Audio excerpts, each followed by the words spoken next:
وعن عبد الله بن عمر رضي الله تعالى عنهما قال হযরত আব্দুল্লাহ ইবনে উমর থেকে বর্ণিত তিনি বলেন বাইনামা নাহনু নুসাল্লি মা রাসূলিল্লাহি সাল্লাল্লাহু আলাইহি ওয়াসাল্লাম হযরত আব্দুল্লাহ ইবনে উমর বলেন একদিন আমি নবীজির সাথে আমরা নামাজ পড়তেছিলাম কোন একটা নামাজের ইমাম হলেন নবীজি আমরা মুক্তাদি মুসল্লি আমরা নামাজ পড়তেছিলাম নামাজের মধ্যে একজন সাহাবী বলে উঠলো আল্লাহু আকবার কবীরা বলেন তো সাহাবী কি বলছে সবাই বলেন বলেন আল্লাহু আকবার কবীরা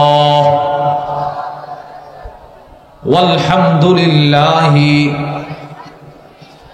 কাসীরা ওয়া সুবহানাল্লাহি বুকরাতাও ওয়া আসীলা এই তিনটা কালিমা একজন সাহাবী বলছে হযরত আব্দুল্লাহ ইবনে ওমর বলেন সাথে সাথে নবীজি নামাজ শেষ করার পর প্রশ্ন করলেন মানিল কাইলু কালিমাতা কাযা ওয়া কাযা কে তুমি নামাজের মধ্যেই কালিমাগুলো পড়ছো একটু দাঁড়াও তো কে পড়ছো তুমি তো ওই সাহাবী ঘাবড়ায় গেছে রাসূলুল্লাহ সাল্লাল্লাহু আলাইহি সাল্লাম না জানি আবার ধমক টমক দেই কিনা কিন্তু ওই সাহাবী এটাও বিশ্বাস করতেন যে আমার নবীজির একটা চরিত্র আখলাক ছিল নবীজি জনসম্মুখে কাউকে সংশোধন করার নিমিত্তে দাঁড় করায়া কাউকে রাসূল লজ্জা দিতেন না সুবহানাল্লাহ বলেন নবীজি কেউ কোনো অপরাধ করলে কারো কাছ থেকে কোনো কিছু ত্রুটি প্রকাশ পাইলে নবীজি মজমার ভিতরে তারে দাঁড় করাইতেন না নবীজি গোপন রাখতেন সকলকে উদ্দেশ্য করে নবীজি বলতেন ওই লোক সংশোধন হয়ে যেত রাসূল যে কাউকে ডাইরেক্ট দাঁড় করায় অপমান করতেন না তার দৃষ্টান্ত বুখারী শরীফের বর্ণনা ওয়া আন্না আয়েশা রাদিয়াল্লাহু তাআলা আনহা قالت আম্মা জানা আয়েশা আস-সিদ্দিকা রাদিয়াল্লাহু তাআলা আনহা থেকে বর্ণিত তিনি বলেন কানা রাসূলুল্লাহ সাল্লাল্লাহু আলাইহি ওয়াসাল্লাম ইযা বালাগাহু আনির রাজুলি আশ-শাই আল্লাহর রাসূলের কাছে যখন কারো ব্যাপারে কোনো অভিযোগ পৌঁছতো আম্মা জান আয়েশা আস-সিদ্দিকা রাদিয়াল্লাহু তাআলা আনহা বলেন আমি পর্দার ওপাশ থেকে সব শুনতাম কেউ যখন নবীজির কাছে কারো ব্যাপারে কোনো অভিযোগ করত লাম ইয়াকুল মা বালু ফুলান নবীজি সরাসরি যার ব্যাপারে অভিযোগ আসতো তাকে বলতেন না তুমি এটা কেন করছো তুমি এটা কেন করো নাই দাঁড়াও নবীজি সরাসরি কখনো বলতেন না সুবহানাল্লাহ বলেন এটা নবীজির একটা আখলাক ছিল জীবনে নবীজি কাউকে এই দাঁড়াও তুমি এটা কেন করো নাই এই সেই না এগুলো নবীজি করতেন না রাসূল কি করতেন হযরত আম্মা জান আয়েশা আস-সিদ্দিকা রাদিয়াল্লাহু তাআলা আনহা বলেন ওয়ালাকিন ইয়াকুল মা বালু আকওয়াম অপরাধ করছে একজন নবীজি বলতেন সকলকে সুবহানাল্লাহ একজন একটা অপরাধ করছে নবীজি সকলকে উদ্দেশ্য করে বলতেন যে আপনাদের কি হলো আপনারা এই কাজটা কেন করলেন অথবা এটা কেন করলেন না করছে কিন্তু একজন নবীজি সকলকে বলতেন তো যিনি করছেন তিনি নিজেকে সংশোধন করে নিতেন তো রাসূল এই পদ্ধতি অবলম্বন করার দ্বারা লাভ কি হইতো যেই লোকের উদ্দেশ্য ছিল সে নিজের সংশোধনও করত তার সম্মানও ঠিক থাকতো সুবহানাল্লাহ আল্লাহর নবী বলেন মালাকুম তোমাদের কি হলো আমার সামনে আসলে কেন ক্বালু লাইসা ইনদানা মা নাতাওয়াদ্দা ওয়ালা নাশরাব ওগো নবীজি আমাদের কাছে এমন কোনো পানি নাই যেই পানি দিয়ে আমরা উযু করব উযু করার মতো কোনো পানি নাই পান করার মতো কোনো পানি নাই ইল্লা মা বাইনা ইয়াদাইক আপনার সামনে যেই ছোট্ট মশকটা আছে না ওই মশকের পানিটা ছাড়া আমাদের কাছে আর কোনো পানি নাই উযু কিভাবে করব জীবন ধারণ কিভাবে করব হযরত জাবির ইবনে আব্দুল্লাহ রাদিয়াল্লাহু তাআলা আনহুমা বলেন ফাআদখালান নবী সাল্লাল্লাহু আলাইহি ওয়াসাল্লাম ইয়াদাহু ফির রাকওয়া আল্লাহর নবীর সামনে একটা ছোট্ট রাকওয়া ছিল রাকওয়া কাকে বলা হয় ইমাম বদরুদ্দিন আইনি রাহিমাহুল্লাহ উমদাতুল কারির মধ্যে লেখেন ইনাউন সগীরুন মিন জিলদিন চামড়ার তৈরি ছোট মশক ছোট ছোট পান পাত্র এই একটা পান পাত্রের ভিতরে কিছু পানি নবীজির সামনে এটা ছাড়া আর কোনো পানি নাই হযরত জাবির ইবনে আব্দুল্লাহ রাদিয়াল্লাহু তাআলা আনহুমা বলেন, রাসূলুল্লাহ সাল্লাল্লাহু আলাইহি ওয়াসাল্লাম নিজের বরকতি হাত মোবারক ওই ছোট্ট মশকের ভিতরে রেখে দিলেন। সুবহানাল্লাহ। হযরত জাবির বলেন, আমি তাকায় দেখি, ফাজআলাল মাউ ইয়াতুরু বাইনা আসাবি'i কামসালিল উয়ুন। আমি তাকায় দেখি রাসূলুল্লাহ সাল্লাল্লাহু আলাইহি ওয়াসাল্লামের আঙ্গুল মোবারক থেকে ঝর্ণার মতো পানি প্রবাহিত হচ্ছিল। তাহলে নবীজি সাল্লাল্লাহু আলাইহি ওয়াসাল্লামের আঙ্গুল থেকে আল্লাহ পাক বরকতি পানির ব্যবস্থা করে দিয়েছেন। হযরত জাবির ইবনে আব্দুল্লাহকে একজন প্রশ্ন করলো, কাম কুনতুম, যেদিন নবীজির আঙ্গুল থেকে পানির ব্যবস্থা আল্লাহ করে দিয়েছিল ওই দিন তোমরা কতজন ছিলে? সাহাবী, তোমরা সংখ্যা কত ছিলে? হযরত জাবির ইবনে আব্দুল্লাহ বলেন, কতজন ছিলাম পরে শোনো। লাউ কুন্না মিআতা আলফ লাকাফানা। ওই দিন যদি আমরা 1,00,000 মানুষও থাকতাম, আল্লাহর নবীজির আঙ্গুল মোবারক থেকে যেভাবে পানি বের হচ্ছিল 1,00,000 মানুষের জন্য যথেষ্ট হয়ে যেত। সুবহানাল্লাহ। এই পরিমাণ পানি আল্লাহ বের করছে। এবার হযরত জাবির বলেন, আমরা কতজন ছিলাম জানো? বলে, কতজন? আমরা ছিলাম 1500 সাহাবী। সুবহানাল্লাহ বলেন। কতজন ছিল? কতজন? 1500 সাহাবী। এই হাদিস থেকে আমরা বুঝলাম রাসূলুল্লাহ সাল্লাল্লাহু আলাইহি ওয়াসাল্লামের আঙ্গুল মোবারক থেকে রব সাহাবাদের পানির ব্যবস্থা করেছেন। দৃষ্টান্ত নম্বর 2, মুসলিম শরীফের বর্ণনা। وعن عبد الله بن مسعود رضي الله تعالى عنه قال, হযরত আব্দুল্লাহ ইবনে মাসউদ রাদিয়াল্লাহু তাআলা আনহু থেকে বর্ণিত, তিনি বলেন, কুন্না মা রাসূলিল্লাহি সাল্লাল্লাহু আলাইহি ওয়াসাল্লাম ফি সাফার। হযরত আব্দুল্লাহ ইবনে মাসউদ বলেন, আমরা নবীজি সাল্লাল্লাহু আলাইহি ওয়াসাল্লামের সাথে এক সফরে ছিলাম। ফাকাল্লাল মা, সফরে সব সাহাবাদের পানি শেষ হয়ে গেল, কমে গেল, কারো কাছে কোনো পানি নাই। যার কাছে যদ্দুর পানি ছিল সব শেষ। সমস্ত সাহাবারা নবীজির দরবারে এসে বলতে লাগলেন, ইয়া রাসূলুল্লাহ, পানির তো কোনো ব্যবস্থা নাই। আল্লাহর নবী বললেন, উতলুবু ফাদলাতাম মিম্মা, তোমরা তোমাদের মশকের পানি শেষ করার পর যেই পানির অংশটুকু আছে ওই সামান্য সামান্য পানিটাই আমার কাছে নিয়ে আসো।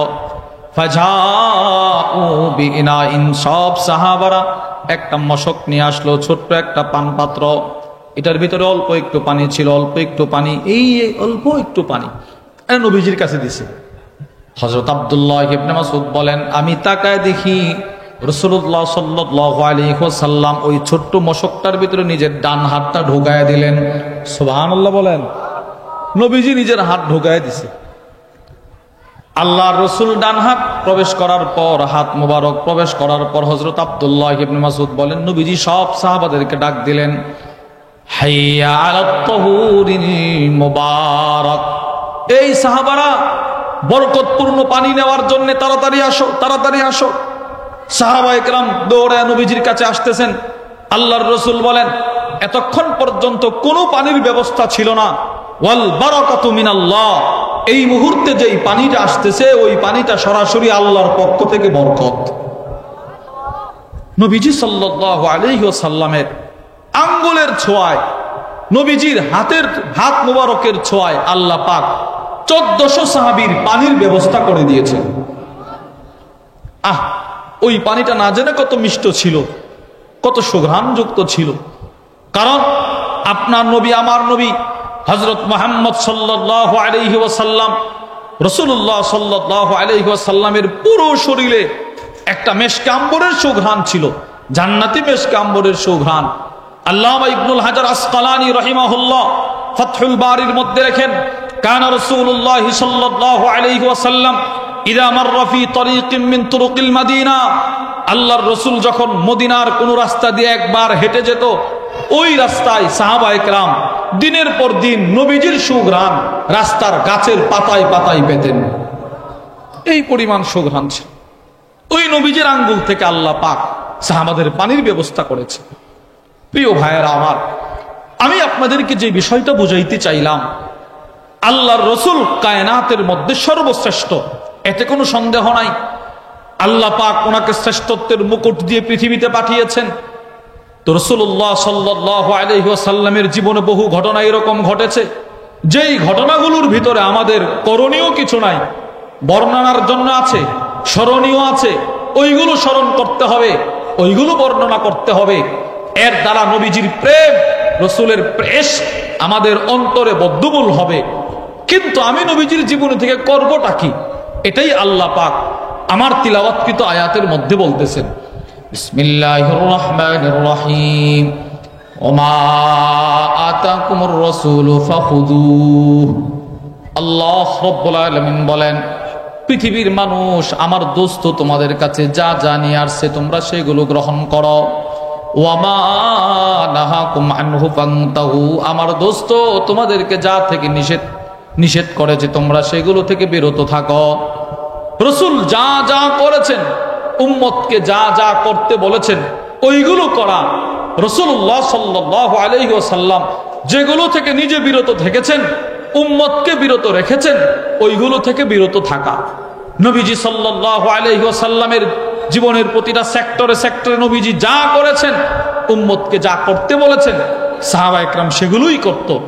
আল্লাহর রসুলের কোনো একটা আমল কোন একজন সাহাবী জিন্দেগিতে একবার দেখেছে, তো ওই সাহাবী মৃত্যু পর্যন্ত নবীজির আমলগুলো করে গেছেন। সুবহানাল্লাহ। কখনো কখনো সাহাবা একরাম রাসূলুল্লাহ সাল্লাল্লাহু আলাইহি ওয়াসাল্লামের তাহাজ্জুদ নামাজের দৃশ্য দেখার জন্য নবীজির ঘরে ঘুমাইতেন। বুখারীর বর্ণনা, হযরত আব্দুল্লাহ ইবনে আব্বাস রাদিয়াল্লাহু তাআলা আনহুমা তিনি বলেন, আমি বহু রাত রাসূলুল্লাহ সাল্লাল্লাহু আলাইহি ওয়াসাল্লামের ঘরে ঘুমিয়েছি আমার নবীজির রাতের নামাজের দৃশ্যটা দেখার জন্য। সুবহানাল্লাহ বলেন। আমি নবীজির ঘরে থাকছি আমল দেখার জন্য। জীবনে একটা আমল দেখছে কোন সাহাবী, নবীজি করছে, বাস সব সাহাবী ওই আমলটা করছে। একটা দৃষ্টান্ত শুনুন, মুসলিম শরীফের বর্ণনা। ওয়ান আব্দুল্লাহ ইবনে উমর রাদিয়াল্লাহু তাআলা আনহুমা ক্বাল, হযরত আব্দুল্লাহ ইবনে উমর থেকে বর্ণিত, তিনি বলেন, বাইনামা নাহনু নুসাল্লি মা রাসূলিল্লাহি সাল্লাল্লাহু আলাইহি ওয়াসাল্লাম। হযরত আব্দুল্লাহ ইবনে উমর বলেন, একদিন আমি নবীজির সাথে আমরা নামাজ পড়তেছিলাম, কোন একটা নামাজের ইমাম হলেন নবীজি, আমরা মুক্তাদি মুসল্লি, আমরা নামাজ পড়তেছিলাম। নামাজের মধ্যে একজন সাহাবী বলে উঠল, আল্লাহু আকবার কবীরা। বলেন তো সাহাবী কি বলছে? সবাই বলেন, বলেন আল্লাহু আকবার কবীরা ওয়ালহামদুলিল্লাহি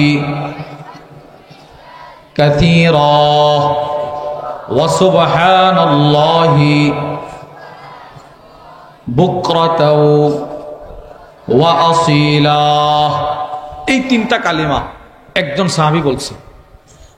হযরত আব্দুল্লাহ ইবনে ওমর বলেন, সাথে সাথে নবীজি নামাজ শেষ করার পর প্রশ্ন করলেন, মানিল কাইলু কালিমাতা কাযা ওয়া কাযা।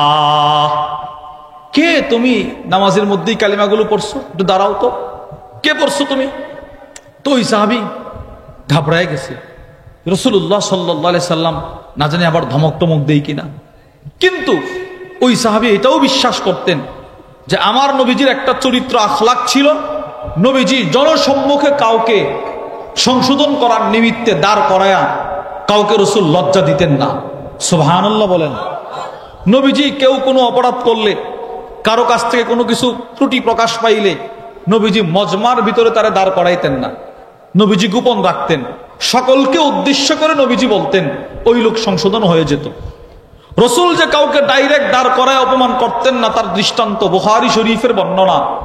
ওয়া আন্না আয়েশা রাদিয়াল্লাহু তাআলা আনহা ক্বালাত, আম্মা জানা আয়েশা আস-সিদ্দিকা রাদিয়াল্লাহু তাআলা আনহা থেকে বর্ণিত, তিনি বলেন, কানা রাসূলুল্লাহ সাল্লাল্লাহু আলাইহি ওয়াসাল্লাম ইযা বালাগাহু আনির রাজুলি আশ-শাই।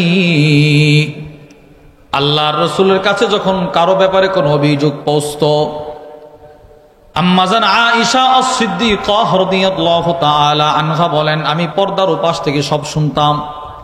কেউ যখন নবীজির কাছে কারো ব্যাপারে কোনো অভিযোগ করত, লাম ইয়াকুল মা বালু ফুলান, নবীজি সরাসরি যার ব্যাপারে অভিযোগ আসতো তাকে বলতেন না তুমি এটা কেন করছো, তুমি এটা কেন করো নাই, দাঁড়াও। নবীজি সরাসরি কখনো বলতেন না। সুবহানাল্লাহ বলেন। এটা নবীজির একটা আখলাক ছিল। জীবনে নবীজি কাউকে এই দাঁড়াও তুমি এটা কেন করো নাই, এই সেই না, এগুলো নবীজি করতেন না। রাসূল কি করতেন? হযরত আম্মাজান আয়েশা আস-সিদ্দিকা রাদিয়াল্লাহু তাআলা আনহা বলেন, ওয়ালাকিন্না ইয়াকুল মা বালু আকওয়াম, অপরাধ করছে একজন, নবীজি বলতেন সকলকে। সুবহানাল্লাহ। একজন একটা অপরাধ করছে, নবীজি সকলকে উদ্দেশ্য করে বলতেন যে আপনাদের কি হলো, আপনারা এই কাজটা কেন করলেন, অথবা এটা কেন করলেন না। করছে কিন্তু একজন, নবীজি সকলকে বলতেন। তো যিনি করছেন তিনি নিজেকে সংশোধন করে নিতেন। তো রাসূল এই পদ্ধতি অবলম্বন করার দ্বারা লাভ কি হইতো? যেই লোকের উদ্দেশ্য ছিল সে নিজের সংশোধনও করত, তার সম্মানও ঠিক থাকতো। সুবহানাল্লাহ।